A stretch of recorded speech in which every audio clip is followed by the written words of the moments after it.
On croit qu'on a le temps. On court, on planifie, on repousse. Et puis un jour, la mort entre sans frapper. Encore. Elle prend. Elle bouleverse. Et plus rien ne sera jamais comme avant. La première fois que j'ai ressenti ça, c'était comme un vertige. Comme si la réalité s'effondrait sous mes pieds. Tu entends un mot, un appel, un pleur. Et soudain ton monde bascule. Ce n'est pas seulement la personne qu'on perd, c'est un pan entier de soi qui s'efface. Les repères, les habitudes, les souvenirs, tout s'embrouille. Et face à cette perte, il n'y a pas de mode d'emploi. Il n'y a pas de chronomètre pour le deuil. Il y a juste le silence, la solitude et cette douleur sourde qu'on ne sait pas où poser. Mais c'est à ce moment-là, précisément ce moment-là, que j'ai compris que je n'avais plus le luxe de vivre à moitié.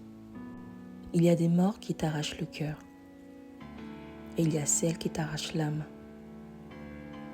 Parfois on ne meurt pas physiquement, mais on se vide à l'intérieur.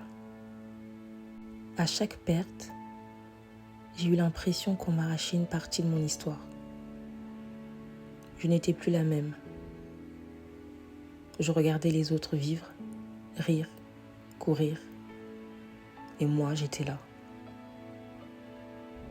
Je n'arrivais plus à me projeter, à rêver, à croire.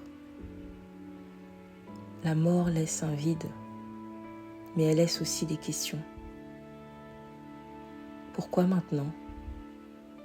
Pourquoi lui? Pourquoi elle?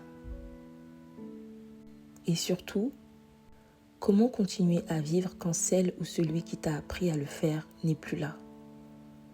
Je ne le savais pas encore, mais ce vide, ce trou, allait devenir un tremplin, un déclencheur, une urgence. Parce que quand tu frôles la mort par procuration, tu ne vois plus la vie de la même façon. Il m'a fallu du temps, beaucoup de temps, pour comprendre que je pouvais me relever, pas en effaçant la douleur, mais en la regardant droit dans les yeux, en l'accueillant, en la traversant, et en me demandant chaque jour, et maintenant, qu'est-ce que je fais de cette douleur? Je me suis rendu compte que chaque jour était une chance, pas juste une suite de tâches à accomplir, mais un miracle silencieux. Chaque respiration était un cadeau. Et petit à petit, j'ai rechoisi la vie, comme lors de mon premier cri sur terre. Pas une vie parfaite, pas une vie sans cicatrices, mais une vraie vie, une vie qui a du sens, une vie alignée. J'ai commencé à dire non, à ralentir, à écouter ce que mon corps criait en silence, à revenir à moi. La mort m'a réveillée plusieurs fois. Et à chaque fois, elle me dit, toi aussi tu peux partir à tout moment. Et à chaque fois, je me décide de vivre encore plus. Rechoisir la vie, ce n'est pas sauter de joie tous les matins. C'est décider malgré la peine de s'ancrer dans le présent. C'est se rappeler que ce battement de cœur, là, maintenant, est un privilège.